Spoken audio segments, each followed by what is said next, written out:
Hi guys, today we're going to talk about using dimensional analysis to do some chemistry conversions. The other night you looked at using dimensional analysis to just do some common everyday conversions such as inches to feet or meters to centimeters, etc. But today we're going to use some chemistry conversions using that same formula or that same pattern. Last week I talked about the relationship between the mass in grams and moles, and the relationship between these two things is called the molar mass, and the molar mass is just the number of grams in 1 mole of any substance. So we use this to figure out how much mass there is in any substance for 1 mole. If you recall, a mole is what chemists use in order to measure a large amount of a substance. So a lot of particles, a lot of atoms, a lot of formula units, a lot of molecules of different substances. Okay, so in order to convert between moles and mass in grams, the same way that you would have converted between inches and feet, you're going to use that molar mass. And in order to find the molar mass for elements and for compounds, we use the periodic table. For elements, all you have to do is look up the molar mass. It's right on the periodic table. For compounds, you have to add up all the components. And most of you did a really good job on last week's molar mass mystery, so I'm confident you can figure out the molar mass of different compounds. Okay, so here's your periodic table. If you take a look at it, you can see that in order to find the molar mass of, let's say, zinc, it's right there. If you were looking up sodium, it's right here. If you're going to look up sodium chloride, which is a compound, you would have to take sodium, which is 22.9, plus the chlorine, and then that would be your molar mass. Okay, so the steps for converting are very similar to what we did the other day. Start with your given. So in every problem, you will be given a certain amount of something. Once you know you're given, you'll be able to figure out your conversion factor, and then make sure your units cancel and calculate your final answer. Okay, you always want to end with the units that are being asked for. So when your units are canceling, make sure you end with the proper units. Okay, all of these are twofold. There's a unit part and there's a number part. So the units are what's going to help you the most. Let the units kind of guide you in this way. So we're going to start here with just doing a very simple conversion. Okay, so here's an example of converting from when you know the amount of grams of a substance to the amount of moles. So the question I'm asking is, how many moles are there in 45 grams of sodium? You can see I have the periodic table ready to go.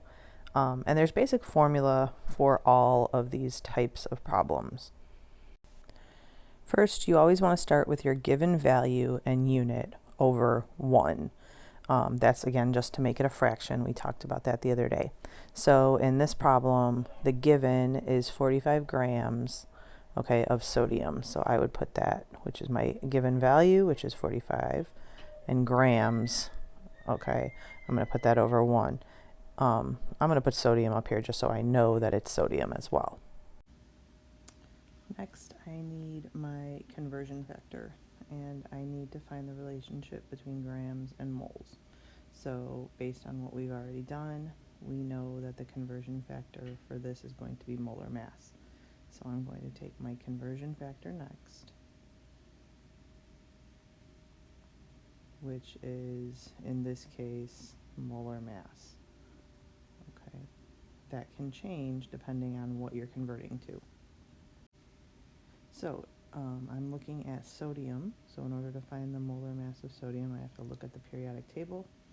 I see that the molar mass of periodic table, on the periodic table of sodium is 22.99 grams. That's equal to 1 mole. So if you remember from the other day, this can be written in two ways, right? It can be written as 22.99 grams over 1 mole, or it can be written as 1 mole over 22.99 grams. Depending on which unit we need to cancel is going to depend on which one we use. So if we take a look here, okay, I have grams of sodium here. So for my conversion factor, I'm going to need grams of sodium down here. So when we look at our two possibles of conversion factors, which one has grams on the bottom? Well, it's this one. So we would put 1 mole over 22.99 grams. It's very important to let your units kind of guide you. So now that we have grams on the top and grams on the bottom, those cancel. We have moles on the top, no moles on the bottom, which means we're left with moles, which that's good because that's what we wanted from the problem, okay? So now we're all set to do the math part of the numbers. So our units for our final answer are going to end up being moles, okay?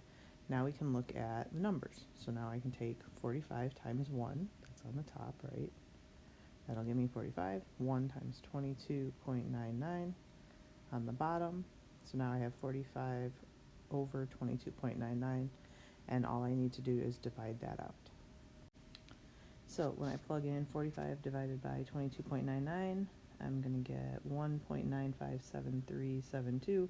I'm going to just round that to 1.96 and moles. And this is my final answer.